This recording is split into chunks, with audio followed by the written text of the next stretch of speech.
गर्मी की छुट्टी आप सब लोग बिता रहे होंगे और उम्मीद करता हूँ कि आप सभी लोग बहुत ही अच्छे होंगे।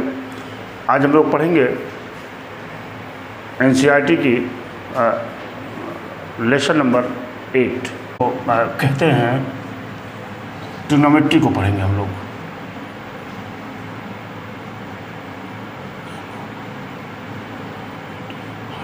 ट्रिग्नोमेट्री को पढ़ते हैं। वास्तव में इस ट्रिग्नोमेट्री में करते क्या हैं हम जानते हैं कि अगर कोई राइट एंगल ट्रायंगल हो हमारे पास, अगर कोई मेरे पास राइट एंगल ट्रायंगल हो जैसे ABC है, और इसमें हम जानते हैं कि अगर हम इसमें कोई हमको दो साइड पता हो, अगर इसमें हमको कोई दो साइडें पता हो तो तीसरी साइड्स को हम ऑटोमेटिक निकाल सकते हैं पाइथागोरस थ्योरम से। अगर मान लीजिए हमको ये वाली और ये वाली साइड पता है तो हम तुरंत लिख देते हैं AC² = AB² plus BC²। Pythagoras theorem से हम तुरंत निकाल लेते हैं। लेकिन हमारी ट्रिग्नोमेट्री कहती है कि अगर कोई राइट एंगल ट्रायंगल है, अगर कोई राइट एंगल ट्रायंगल है मेरे पास, और उस ट्रायंगल की अगर कोई एक साइड और कोई एक कोण, मान लीजिए कोण थीटा है, अगर पता हो तब भी हम इस राइट एंगल ट्रायंगल्स के सारी साइडों को हम निकाल सकते हैं। ये ट्रिग्नोमेट्री कहती है। देखिए उसमें क्या करते हैं, इसको हम इस साइड को हम कहते हैं परपेंडिकुलर, और इसको कहते हैं बेस, और ये होता है आपका हाइपोथेन्यूस होता है ये। ठीक है, अब आइए, अब हम आपको बताने जा रहे हैं कि ट्रिग्नोमेट्री में 6 ट्रिग्नोमेट्रिकल फंक्शंस होते हैं जिसको हम कहते हैं, देखिए, साइन, कॉस, टैन, ये, और इसके बाद कोशक, इसके बाद सेक, और इसके बाद क्वाट। ये 6 ट्रिग्नोमेट्रिकल फंक्शंस होते हैं जिस पर पूरी ट्रिग्नोमेट्री हमारी रोटेट करती है, मूव करती है इसी पर।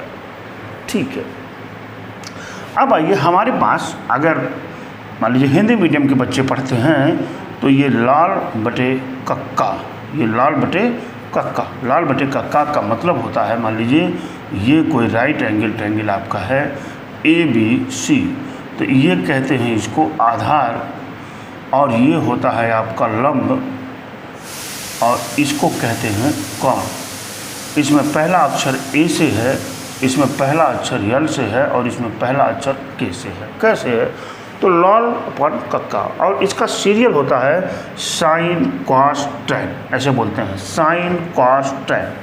तो यहाँ से हम लिख देते हैं, देखिए साइन, मान लीजिए ये एंगल क्या हो, थीटा हो, मान लीजिए एंगल थीटा हो तो लिखेंगे sine theta. Theta is always equity angle, theta is always here, theta is always equity angle. अगर साइन थीटा की बात करें तो L मतलब यहाँ क्या है, लंब, और K मतलब क्या है, कोण।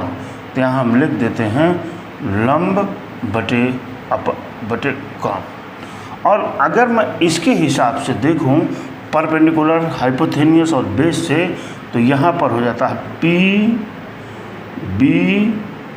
अपान HHB, ये हो गया आपका। यानी यहीं से हम इसको लिख देते हैं। देखिए इस रिलेशन को देखिए, परपेंडिकुलर अपॉन हाइपो, यहाँ क्या लिख देते हैं हम, परपेंडिकुलर अपॉन हाइपो, यहाँ लिख देंगे हम। अगर यहाँ पर हम आ जाएं कॉस थीटा, अगर हम कॉस थीटा की बात करें, देखिए ए मीन्स यहाँ क्या है, आधार, तो लिखेंगे हम आधार अपान के मतलब क्या होता है, कोण। और यहीं पर इसको हम यहाँ लिख देंगे बेस अपान हाइपो, यहाँ से लिख देंगे हम बेस अपान हाइपो। और इसके बाद अगर मैं टैन की बात करूँ, यहाँ पर टैन थीटा, अगर टैन की बात करूँ तो L है और A है, तो यहाँ हम लिख सकते हैं लंब बटे आधार, है ना। यहाँ से तीसरे नंबर वाला देखिए साइन कॉस टैन, तीसरे नंबर वाला यहाँ है परपेंडिकुलर अपॉन बेस, इसको लिख सकते हैं हम परपेंडिकुलर अपॉन बेस। ये हो जाता है, ये इसके फार्मूले होते हैं आपके। आप अगर हिंदी मीडियम में पढ़ते हैं तो ये वाले फार्मूले से आप कर लीजिए, इंग्लिश मीडियम में पढ़ते हैं तो इस वाले फार्मूले से आप कर सकते हैं। ये ट्रिग्नोमेट्रिकल फंक्शंस होता है। इसी की सहायता से अगर कोई राइट एंगल ट्रायंगल्स हो और उस राइट एंगल ट्रायंगल्स का कोई एक एंगल अथवा एक साइड पता हो तो हम उस ट्रायंगल्स के सारे साइडों को निकाल सकते हैं। देखा था यहाँ sine theta equal to perpendicular upon hypo, cos theta equal to हमने देखा यहाँ बेस अपान हाइपो, और टेन थीटा इक्वल टू हमने देखा परपेंडिकुलर अपान बेस। ये हमने फार्मूला अभी देखा हूँ। अब चलते हैं हम लोग एग्जाम्पल नंबर 1। कह रहा है tan A इक्वल टू 4/3, तो find the trigonometrical ratio of angle A। एक चीज़ और बताऊँ, इस क्वेश्चंस को लगाने से पहले एक चीज़ बताता हूँ। देखिए अभी हमने बोला है कि आपसे 6 ट्रिग्नोमेट्रिकल फंक्शन होते हैं, साइन थीटा, कॉस थीटा और ये होता है टेन थीटा। अच्छा, इस साइन का उल्टा होता है क्या, कोसेक थीटा, कॉस का उल्टा होता है सेक थीटा और टेन का उल्टा होता है कॉट थीटा। टेन का उल्टा होता है कॉट थीटा। यानी इस फार्मूले को हम लिख सकते हैं sine theta equal to 1 upon cosec theta, यहाँ पर लिखा जा सकता है, अथवा cos theta equal to 1 upon sec theta, और यहाँ से tan theta equal to 1 upon cot theta. अथवा इसको यहाँ कर दीजिए, इसको यहाँ कर दीजिए, अथवा इसको यहाँ कर दीजिए, इसको कर दीजिए, अथवा इसको कर सकते हैं आप, इधर उधर इंटरचेंजिंग तो हो सकती है। अब यहाँ हमने साइन थीटा अपान बताया आपको परपेंडिकुलर अपान हाइपो। अब साइन का उल्टा क्या था, यहाँ मैंने क्या लिखा है, साइन का उल्टा क्या होता है, कोसेक। तो यहाँ से अगर हमको कोसेक थीटा निकालना होगा तो हम लिख देंगे हाइपो अपान परपेंडिकुलर, और अगर यहाँ से हमको सेक थीटा की वैल्यू निकालनी होगी तो हम लिख देंगे हाइपो अपान बेस, और यहाँ से अगर कॉट थीटा की वैल्यू निकालनी होगी आपको तो बेस अपान परपेंडिकुलर। आप जान लीजिए कि जो 6 ट्रिग्नोमेट्रिकल फंक्शंस होते हैं, sine theta, cos theta, tan theta, cosec theta, sec theta और कॉट थीटा, इसमें साइन का उल्टा कोसेक, कॉस का उल्टा सेक और टेन का उल्टा कॉट। अगर टेन की कोई वैल्यू आई हुई है और हमसे काट पूछ रहा है तो उसी वैल्यू को हम पलट देंगे, उल्टा कर देंगे तो काट निकल जाएगा। अगर कास की वैल्यू पता है और सेक की निकालनी है तो चूँकि कास का उल्टा सेक होता है इसलिए उस वैल्यू को। आइए एग्जाम्पल 1 का जिक्र करते हुए इस क्वेश्चन को हम सॉल्व करने का प्रयास करते हैं। tan A equal to 4/3, find the other trigonometrical ratio of angles. tan A की वैल्यू दी गई है, ये कह रहे हैं कि अदर ट्रिग्नोमेट्रिकल रेशियो निकालिए।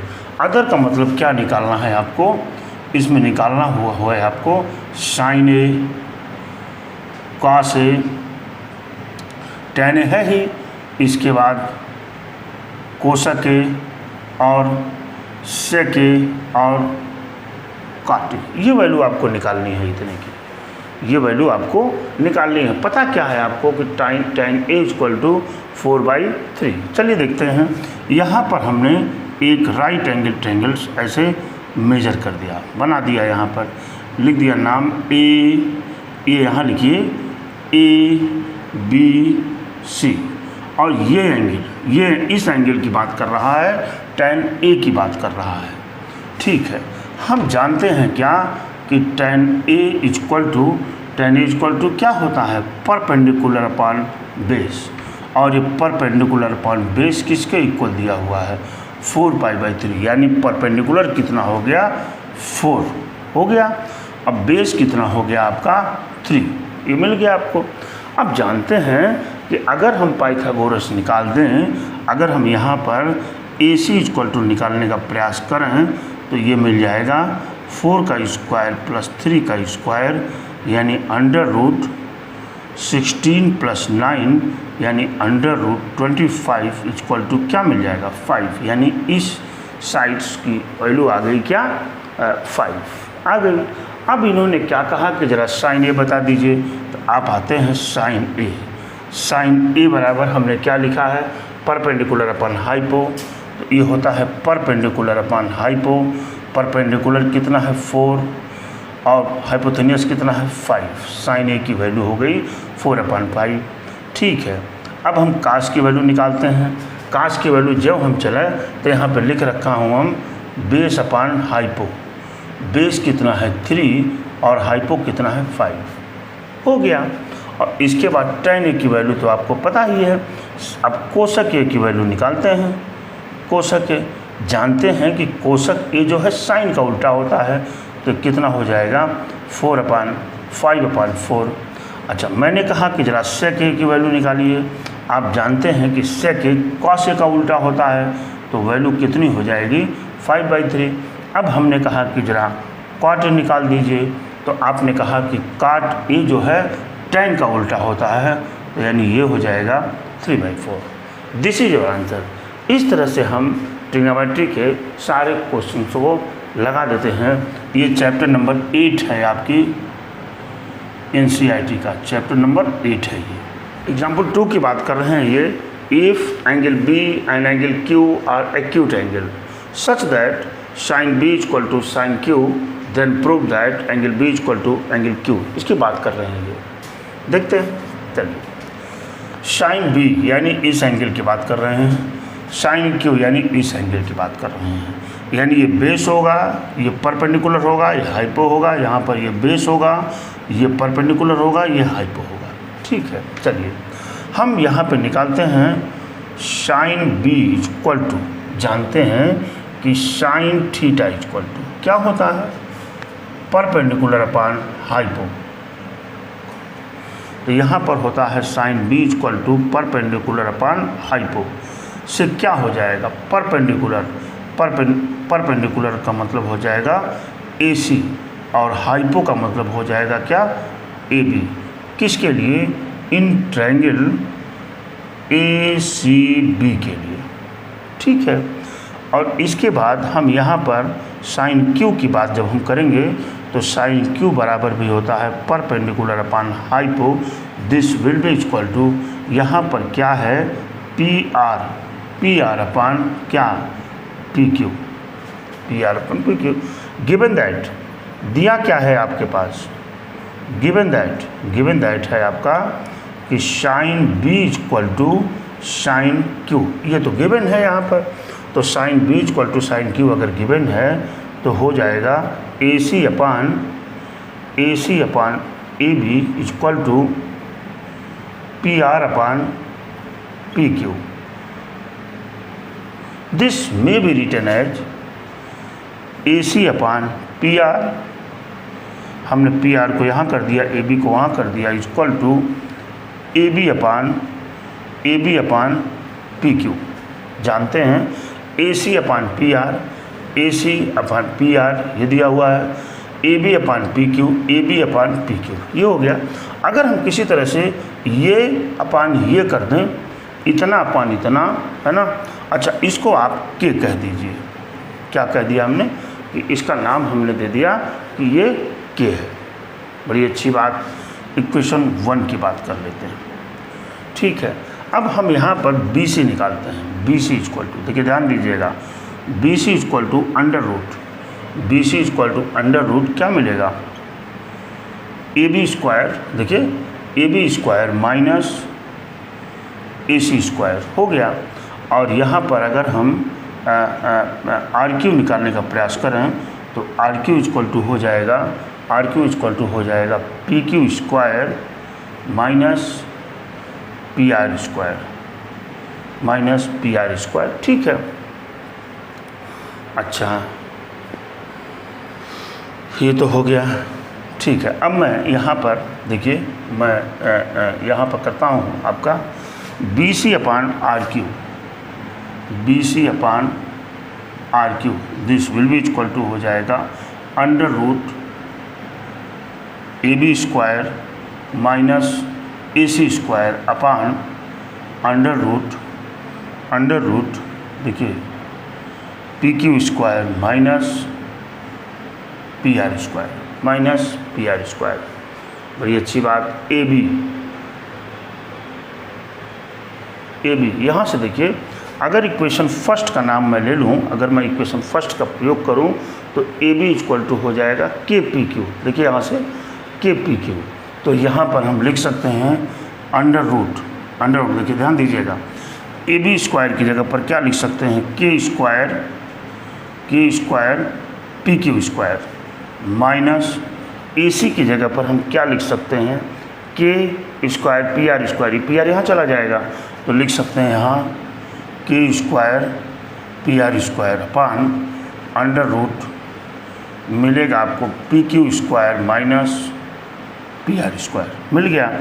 दिस विल बी इक्वल, यहाँ देखिए के स्क्वायर कॉमन है और रूट से बाहर जो कॉमन निकालेंगे तो के बचेगा और अंडर रूट बचेगा यहाँ पर P Q square minus P R square upon under root P Q square minus P R square, ये दोनों कैंसिल आउट होकर के दे दिया के।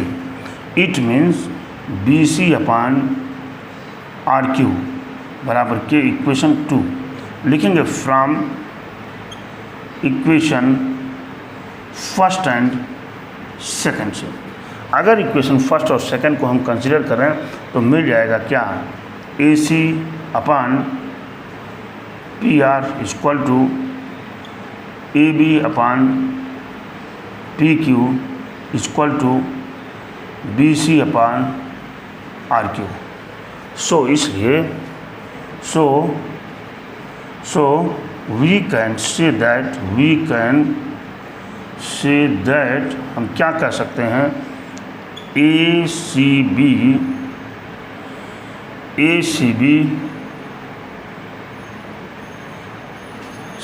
Equal to P Q R, ये मैं लिख सकता हम लोग इसको लिख सकते हैं। देखिए A C upon P are चाहिए, पी आर क्यू लिख दीजिए,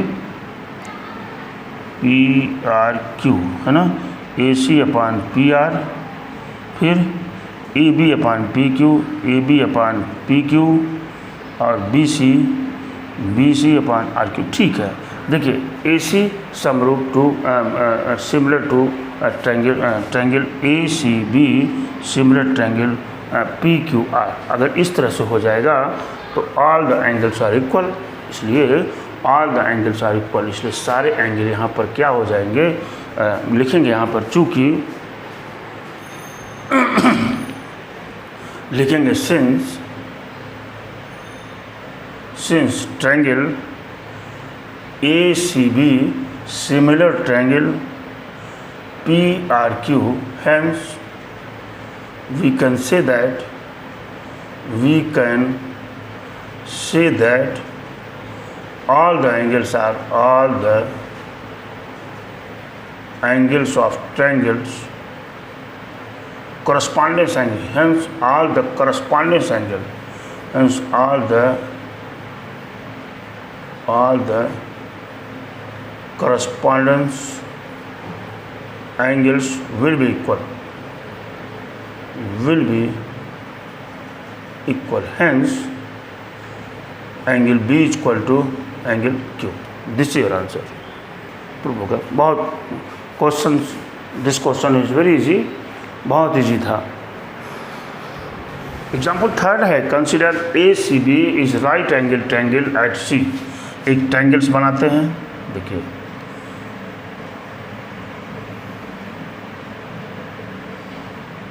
एट सी, और क्या कह रहा है, और angle A B C equal to theta.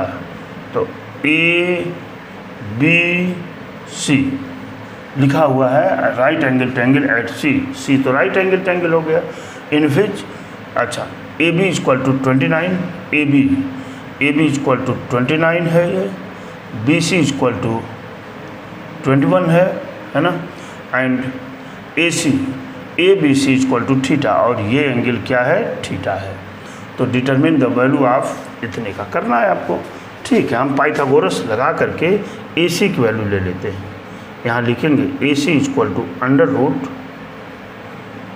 A B square minus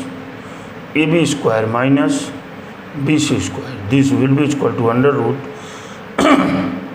ये हो जाएगा 29 का होल स्क्वायर माइनस 21 का whole square, this will be equal to under root 21 plus 21 और 29 minus 21, this will be equal to under root, ये हो जाएगा 50 हो गया, इंटू 8 हो गया।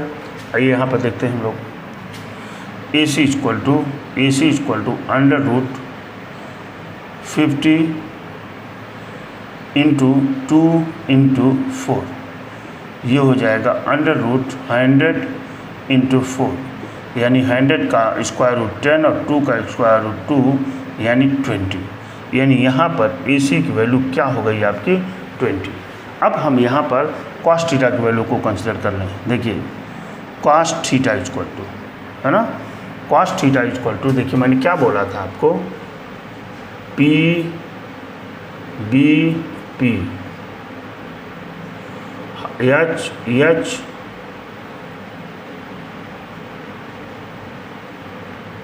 B H B, ये बोला था आपसे। cos theta equal to base upon hypo, तो बेस अपॉन हाइपो यानी 21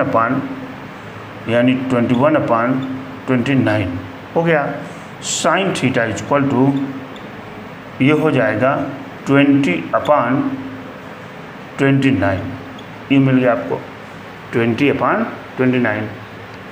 ठीक है, वैल्यू आपको फाइंड करनी है यहाँ पर देखिए, फर्स्ट वैल्यू आपको फाइंड करनी है cos square theta plus sine square theta, this will be equal to cos theta की वैल्यू है 21 अपॉन 29 का क्या होल स्क्वायर प्लस ये है आपका 20 अपॉन 29 का whole square, this will be equal to, ये कितना हो गया 441 प्लस ये कितना हो गया 400 अपॉन 29 का स्क्वायर देख लेते हैं हम लोग, 29 इंटू 29, 9 81 के 1 8 हो गया, 9 दूना 18 8, 18 8 26 और 2 9 18 के 8, 1 2 दूना 4 1 5, 1 8 से 14 4 और 5 2 7 1 8, 841। यहाँ पर इसका स्क्वायर रूट कितना हो गया 841। इन दोनों को जोड़ते हैं तो 841 upon 841, this will be equal to 1 हो गया। अब हमको दूसरा फाइंड करना है यहाँ पर cos square theta minus sine square theta. यहाँ पर cos स्क्वायर थीटा की वैल्यू हो जाएगी 21 अपॉन 29 का होल स्क्वायर माइनस 20 अपॉन 29 का whole square, this will be equal to 441 minus 400 upon 841। यहाँ पे हो जाएगा दूसरा वाला आंसर जो दिया हुआ है cos square theta minus sine square theta equal to 41 upon 841। This is your answer, this is your answer, ये आपका आंसर होगा। एग्जाम्पल 4 का रहा है in right angle triangle ABC, right angle at B,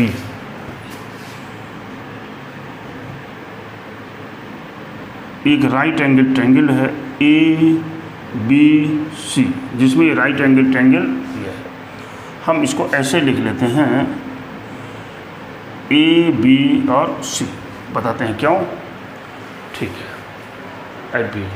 then tan A equal to tan A, यानी ये वाला angle लिया जा रहा है, ये एंगल लिया जाएगा तो बेस ये हो जाएगा, बेस ये हो गया आपका, मैं लिखता नहीं हूँ बेस, अभी बाद में हम डिसाइड करेंगे, बेस हो गया। ठीक है, क्या लिखा हुआ है, इन्होंने लिखा है tan A इक्वल टू 1। हम इसके सॉल्यूशन पे चलते हैं। tan इक्वल टू 1 इसको क्या लिख सकते हैं 1 अपॉन 1 हो सकता है, और tan A बराबर होता है परपेंडिकुलर अपॉन बेस। परपेंडिकुलर यानी परपेंडिकुलर भी एक है और बेस भी एक है, तो परपेंडिकुलर भी एक लिखा हमने और बेस भी एक लिखा, और अब पाइथागोरस यूज करके हमने AC को निकाल लिया। निकाल लीजिए, तो AC equal to under root क्या A B square plus B C square, this will be equal to 1 का स्क्वायर प्लस 1 का स्क्वायर, यानी 1 प्लस 1 इक्वल टू √2, यानी ये वैल्यू कितनी आ गई, √2 आ गई भाई। हमको प्रूव क्या करना है, 2 sin A cos A equal to 1, ठीक है। हमने यहाँ पर sin A इक्वल टू लिखा, sin A इक्वल टू क्या होता है, परपेंडिकुलर अपान हाइपो। परपेंडिकुलर कितना है 1, हाइपो कितना है √2, हो गया। cos A इक्वल टू होता है बेस अपान हाइपो, बेस कितना है 1, हाइपो कितना है √2, वैल्यू चाहिए 100, इसलिए 2 sin A into cos A, this will be equal to 2 into sin A की वैल्यू 1/√2 इंटू cos A की वैल्यू 1/√2, ये इम्प्लाइज करेगा 2 इंटू 1/2, 2 कट गया equal to 1, hence it is, here it is verified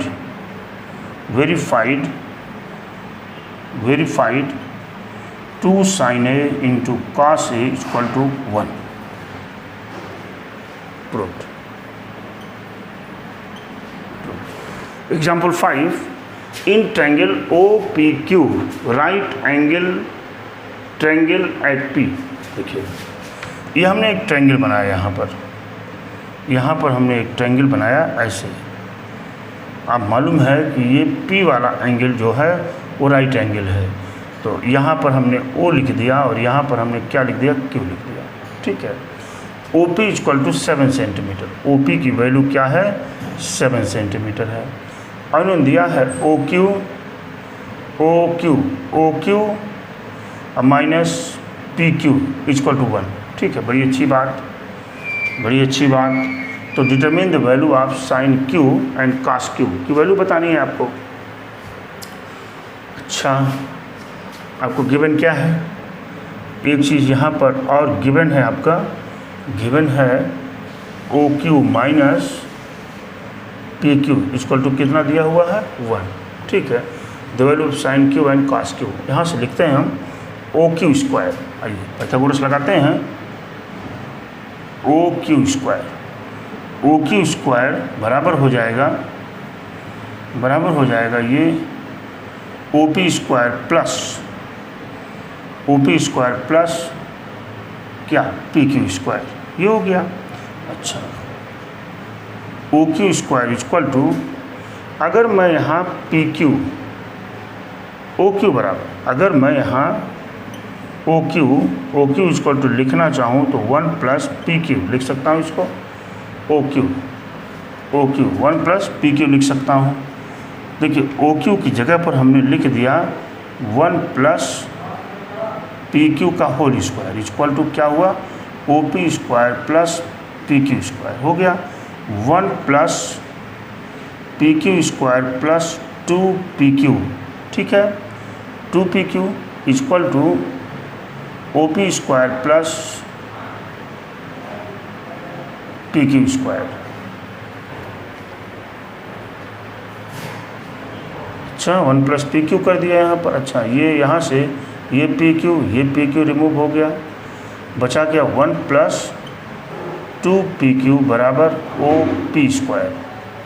OP square, यहाँ से हो जाएगा 1 plus 2PQ बराबर OP की वैल्यू 7 है, तो 7 7 49 हो गया ये। तो 2PQ equal to 48, PQ equal to कितना हो जाएगा ये 24 दूना 48, 24 हो गया। यानी अगर PQ की वैल्यू क्या हो गई 24, PQ कहाँ है, PQ हो जाएगी 24, और पाइथागोरस से आप निकालेंगे तो इसकी वैल्यू कितनी आ जाएगी 25।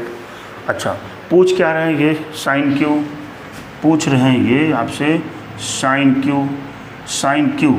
Q का मतलब ये वाला एंगल ले रहे हैं, तो बेस ये होगा, साइन Q बराबर होता है परपेंडिकुलर अपान हाइपो, यानी sine Q equal to perpendicular upon 7 हो गया। 7/25। और अगर हम cos q का नाम लें यहाँ पर, अगर हम यहाँ पर cos q का नाम लेना चाहें तो cos q बराबर होता है बेस अपॉन हाइपो। तो यहाँ से cos q equal to base की वैल्यू है 24/25 प्रूव्ड।